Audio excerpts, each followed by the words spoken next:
Welcome to the Danny Clinkscale Reasonably Irreverent podcast. Insightful and witty commentary, probing interviews, and detours from the beaten path. Welcome to Monday Musings-Danny SportsWrap. Well, there's no getting around it. This is going to be a very issue-oriented Monday Musings-Danny SportsWrap. In other words, probably a little more political with big issues than we really like in the world of sports, but we just can't avoid it. We really don't want to avoid it now, as much as we would just like the simple life of sports. But this particular week's edition also comes after a weekend of the simplest of pleasures for me, sort of a revisit of the trip I took in 2015 and again with my wife in 2017. It comes under the worst of circumstances. If you heard a couple of the podcasts last week and read a blog that I'll write tomorrow, you will find out or have found out that my wife has a fractured ankle. And last week we were supposed to go do a little shopping in Manhattan and then spend the evening in Council Grove in an Airbnb.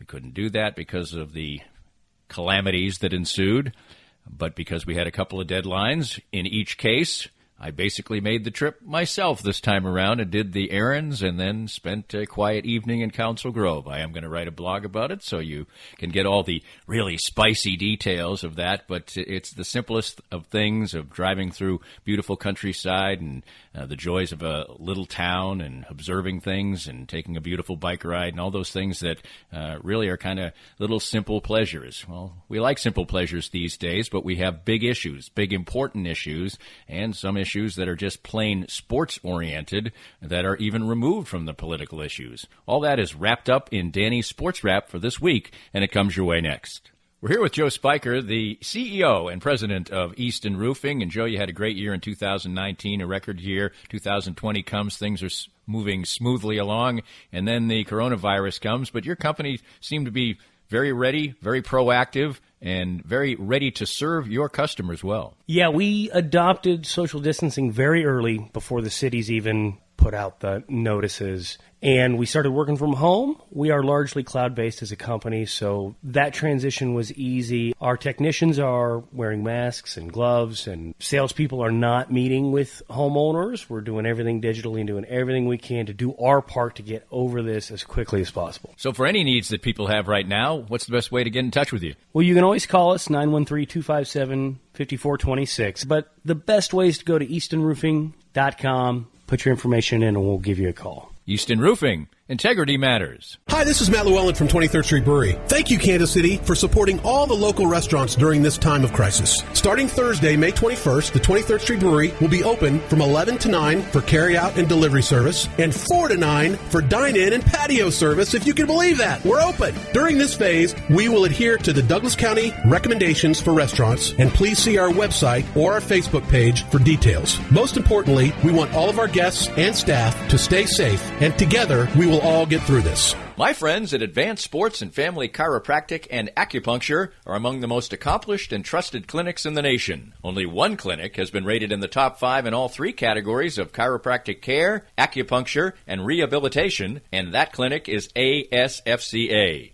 They have locations in Olathe, Overland Park, Prairie Village, Belton, and Lee Summit. Doctors Brad and Christina Woodle and their accomplished team of doctors and therapists will treat you like family, for the simplest of injuries to the most complicated conditions to avoid surgery. Whether you are seeking treatment for an injury or just looking to stay healthy and fit, this is the place for you.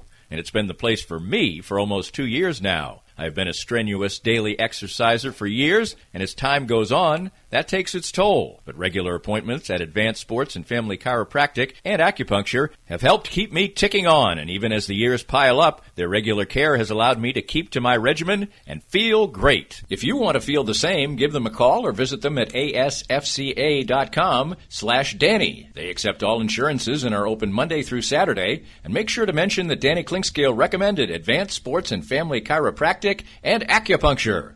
If you'd like to join these and other great sponsors and market your business to a growing and engaged audience, contact us at danny@dannyclinkscale.com. Look forward to hearing from you. Welcome back to Monday Musings, Danny Sports Wrap, and certainly there are important things that are vital to be talked about. There are things that we need to talk about that probably shouldn't be so vital, and let's start out right there.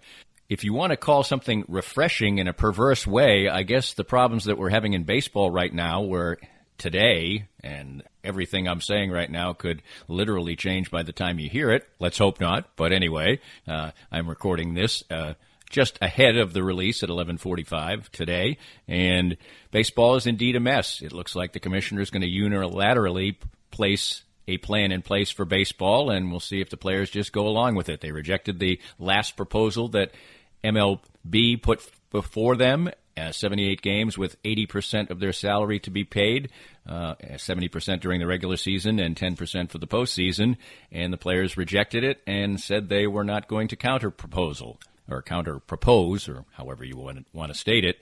And in that case, they just said, set a deadline, do what you will, and we'll see what happens. Now, whether they will file a grievance or not, we'll have to wait and see. Getting to the perverse, refreshing part of the discussion here is the fact that this has nothing to do with political issues. That has nothing to do with the coronavirus per se, except for the fact that that's the reason that we have to truncate the season. This is all about pure and simple money. Greed, if you will. The owners changing their mind on what they said was a proposal argued in March 26th, which implied that if circumstances were different, the players were going to have to take a different pay package than the prorated per game that was agreed to then, and moving by little baby steps along the way with different proposals. In my mind, most of the blame here goes to the owners, but it really doesn't matter. The players have some culpability too, and they're not playing baseball, and if they play baseball, it's going to be under difficult circumstances between the two sides. There's real bitterness there, and I don't even see any real good way this can play out. Maybe we'll get some baseball this year, but all it's going to lead to is more labor trouble in the future. And the only thing that you can say about this is that it does not intertwine itself really with politics or political issues, and that's probably good in some ways and horrible in some ways as well. It's all about dollars, and baseball's doing themselves damage with each passing day of this particular situation. By the time we speak next in any forum, we're likely to know some of the details of this, or some of the details as to whether we'll be playing baseball or not. Baseball has created a gigantic mess in a situation where there's too many messes in people's lives. They don't want another mess. They want their game to be played, and even if that game were to be involved with some political things that they didn't like necessarily, they still were seeing baseball, and they weren't talking about money. They weren't talking about money in a time when people are losing their jobs. They weren't talking about money when people are giving back parts of their salaries, really suffering, and it's an incredibly bad look. And one final thing about this, the fact that all of the major voices that you hear, the Buster Olneys, the Tim Kirkchens, the Jeff Passons, and columnists and everybody else are saying basically the same thing. You can't do this. You can't do this. And for all the reasons I just stated and many others, and yet they're just blindly going ahead and doing it anyway and creating a mess. Can anything good come out of this? And as Jason Stark in The Athletic put, quote in from somebody he did not name that said, I don't see a single ray of sunshine in this, and I can't agree more. The NBA has some complications of their own, as over the weekend, a group of players, among them Kyrie Irving, came out and said that they thought that playing basketball at this point in time wasn't the right thing to do and that it was a distraction. The NBA Players Association head says that this was a discussion, not a disagreement. I would say that basketball returning can be not mutually exclusive with advancing the cause of Black Lives Matter. So I would disagree with Dwight Howard and Kyrie Irving and say that the NBA players really should return to work. They can do all the things that they're doing right now while playing basketball and having the platform of playing basketball, be it wearing a Black Lives Matter T-shirt during the warm-ups, maybe an armband, and certainly speaking about it after the games, maybe talking about the basketball game, and at the end, just sort of like a hashtag for any answer in a press conference or things like that, just say Black Lives Matter. Keep the discussion going while playing basketball. The argument that this will completely distract from the issues at hand, Stephen Jackson has raised that, the former NBA player and a friend of George Floyd. He says that it will be a distraction.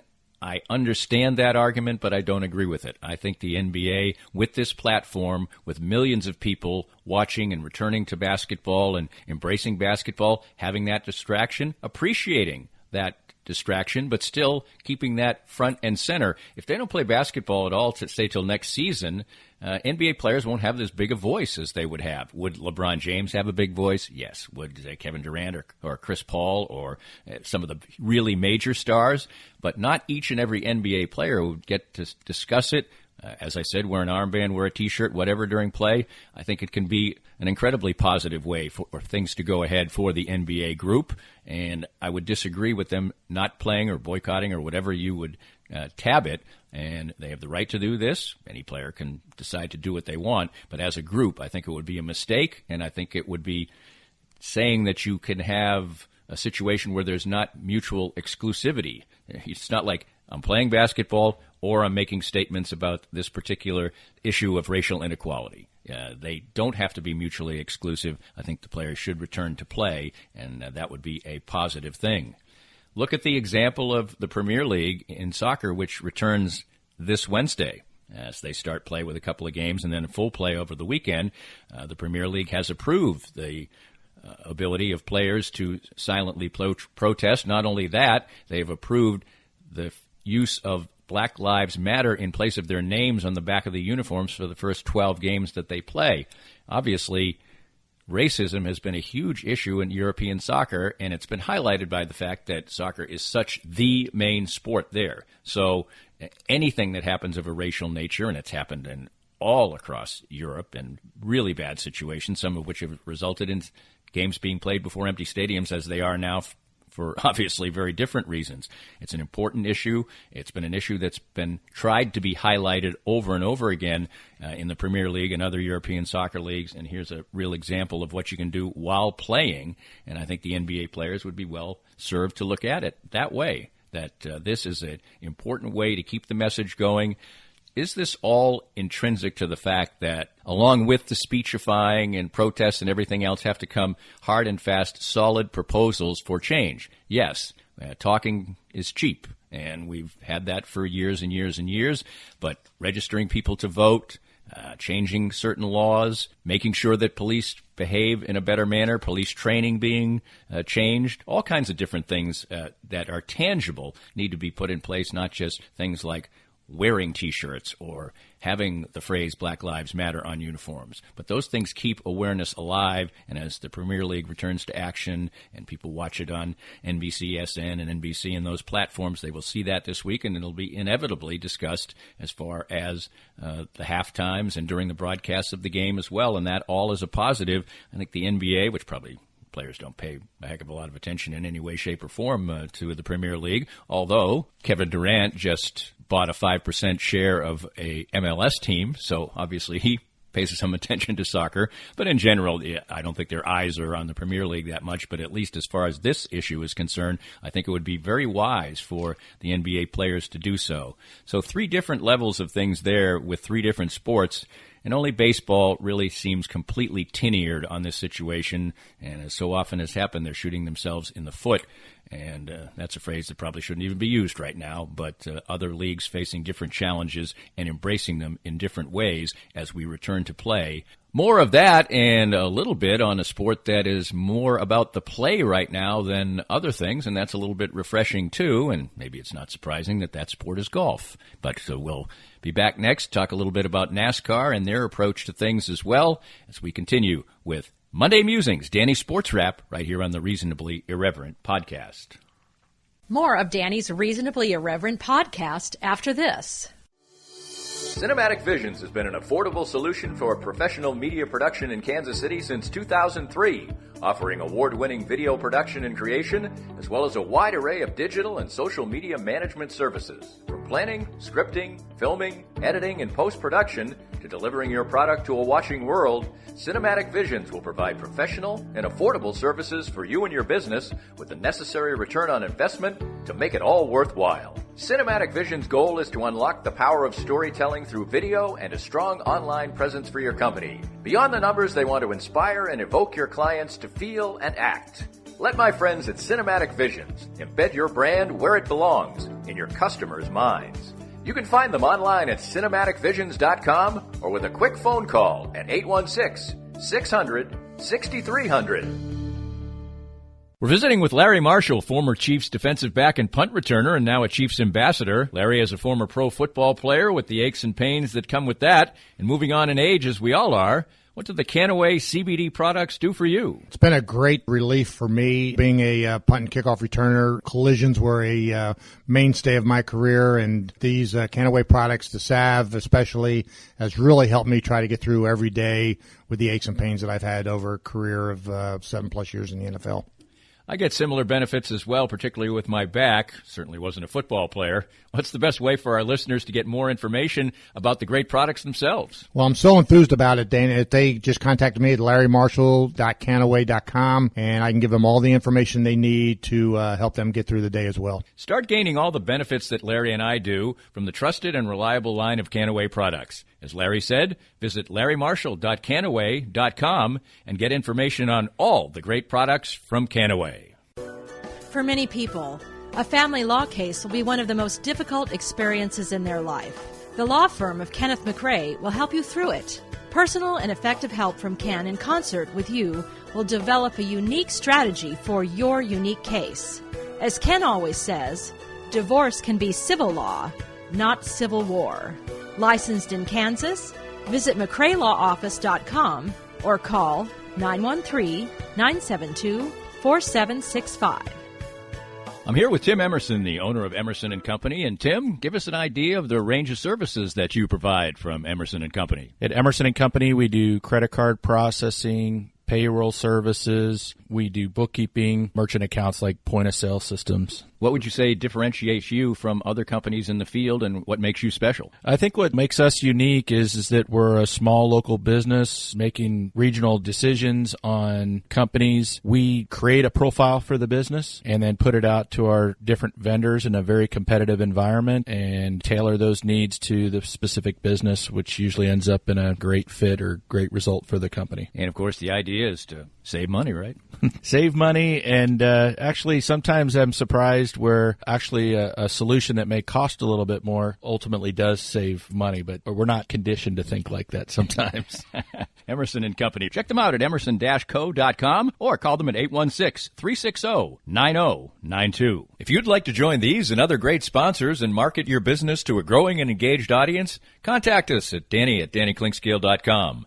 Look forward to hearing from you. Welcome back, and NASCAR has been in high gear, to use a rather ridiculous phrase, since they returned to having race after race after race across all of their platforms and really allowing the fans to dive in deep as far as racing action is concerned. Denny Hamlin winning the Big Series race yesterday. Some of the biggest drivers have been winning the races, and that probably is good for business as well. And, of course, that business has been entailed without fans, and probably, as I mentioned before, that NASCAR and auto racing in general lends itself to the television product maybe better than any other sport. You can't really hear the fans. As the cars are going whizzing by the grandstand, you hardly notice. The shots are usually tight on the race cars anyway, and it's a good product. If you like NASCAR, you're getting a product that really is almost 100% similar. Of course, you can't, as a race fan, go in person, and right now that lends itself to a political issue, of course, as we get many of those. Bubba Wallace, the only African-American driver on the big circuit, has been at the forefront of raising awareness for these issues of social injustice, and NASCAR reacted by banning the Confederate flag last week from all its races. Now, right now, that is more a symbolic issue than anything else, because just as NFL players will come back and almost assured be kneeling before empty stadiums, so you won't get the immediate visceral reaction, we have no way to know what the NASCAR fan base is going to react like when they actually are allowed back in racetracks, which isn't too far down the road. Certainly I don't understand why this is actually such a complicated issue for some. For somebody to not see that this is an unbelievably offensive thing for thousands and thousands and millions of Americans to embrace one of the darkest periods of our national culture, as a matter of fact, the Civil War, and fly the flag of the entity that tried to leave the Union. I'll never understand that, but other people will express it in different ways, and likely this is absolutely one of the issues that If somebody feels strongly about it, they won't change their mind, no matter what I say, no matter what NASCAR does. Some people are just going to get upset. One NASCAR driver in a lesser series decided to quit over it. It seems absolutely absurd, but I am sure we are going to have a situation where NASCAR is going to have to decide, and probably will, are they going to confiscate Confederate flags because people are going to try to bring them in? I'm sure they are. How much people will abide, how much anger there is, how much we'll hear, just in the case of the NFL and kneeling, I'm never going to a NASCAR race again, I'm never going to watch again. We'll have to wait and see. But it's certainly a bold step by NASCAR for something that has been really intrinsic. All you have to do is look at Google Confederate flag images NASCAR, and you just see them flying all over the place on top of campers and everything else.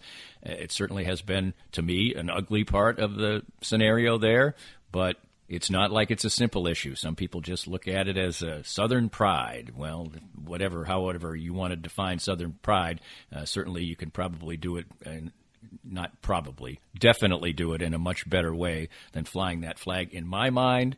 But NASCAR takes what I think is an important and really long overdue step. But the reaction to it, and the reaction to a lot of things in the sports world right now, is couched in the fact that there are no fans there to react in person to what's going on. Of course, millions watch, social media is active, all those things go on. But in stadium or at racetrack, how it's going to be, whether there'll be violent reactions, people getting arrested. We'll just have to wait and see how that goes. It's all things like this. When you make strong stands in any particular platform, come with consequences. And I think it's absolutely worth the consequence here, but it'll be interesting to see how the race fans of NASCAR react on down the line. I mentioned that there is a sport where over the weekend it was mostly about the sport itself, and that was the world of golf, generally a place where politics is completely set aside, whitewashed, and everything else. And it was not this week. Actually, it was an important opportunity for the world of golf to actually address the Black Lives Matter issue, because Harold Varner, who's one of only 5 players of color on the PGA Tour, was in contention and led the tournament for the first 2 rounds, allowing him to have a great platform to talk about that particular issue. And he did it in a standpoint of one of the strongest fields in golf. Just about every single great golfer in the world who can travel to the United States, with the exception of Tiger Woods, who has decided not to play last week, and he's not going to play this week, despite boat sightings heading to the tournament at Hilton Head. This weekend's tournament was at Colonial. It's one of the historic stops on the PGA Tour, and it did feature a fantastic leaderboard, but in the end, a player who once was headed in the direction of all his peers, be it Jordan Spieth and Justin Thomas, Daniel Berger, who has had injury problems, ended up winning the tournament, and there were a lot of side stories with the big stars. But besides the important platform of Harold Varner III being able to lead the tournament and have a little bit of a platform to talk about that, mostly the focus was on golf, and I think golf fans enjoyed that. Sports fans maybe viewed in greater numbers than they otherwise would have. You never get those if you don't have Tiger Woods on property, but it was quite an exciting golf tournament, and from a pure golf standpoint, there are a couple things at play here. One of those was that Rory McIlroy was in the mix heading into the final round, and he had a disastrous final round and ended up not being in contention by an hour into his round. And for a player who has been so consistent and so outstanding over the last few years, he came into this tournament with 7 consecutive top 5 finishes on the PGA Tour.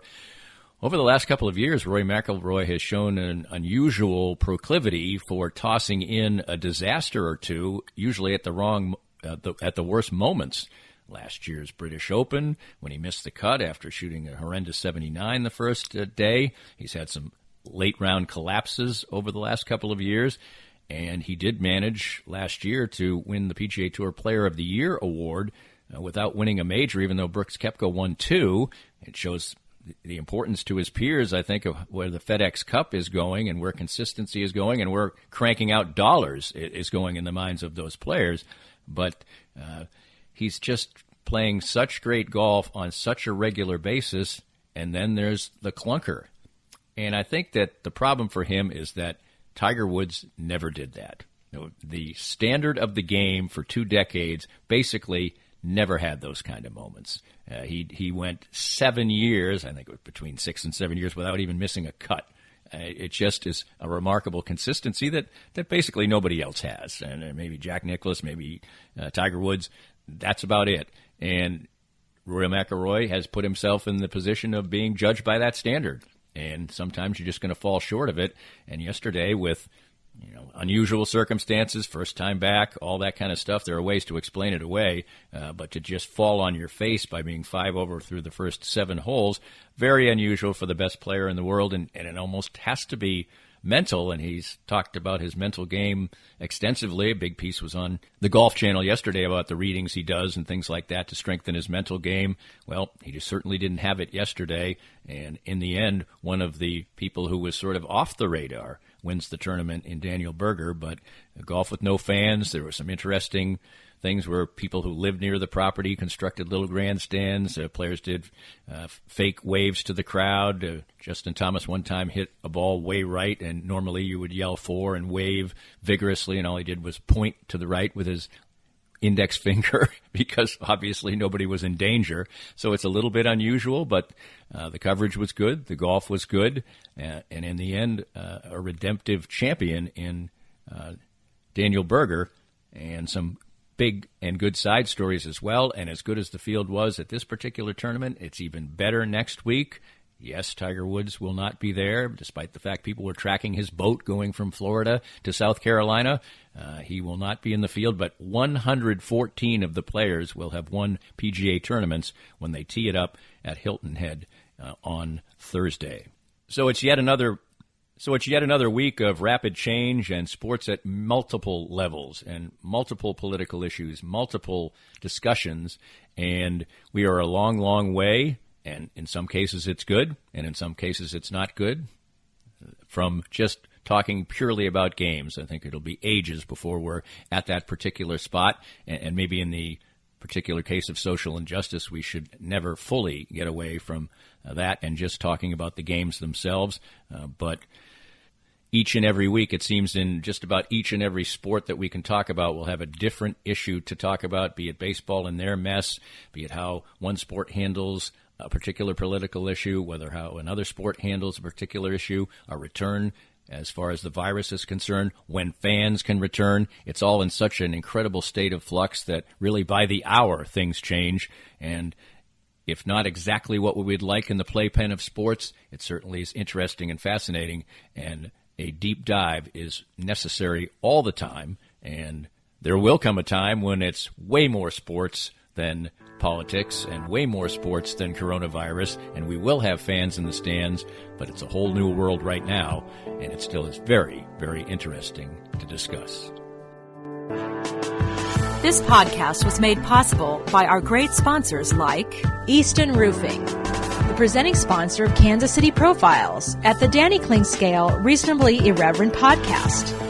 Easton Roofing, where integrity matters. We hope you enjoyed the latest Danny Kling Scale Reasonably Irreverent podcast. Come back soon for something fresh and new.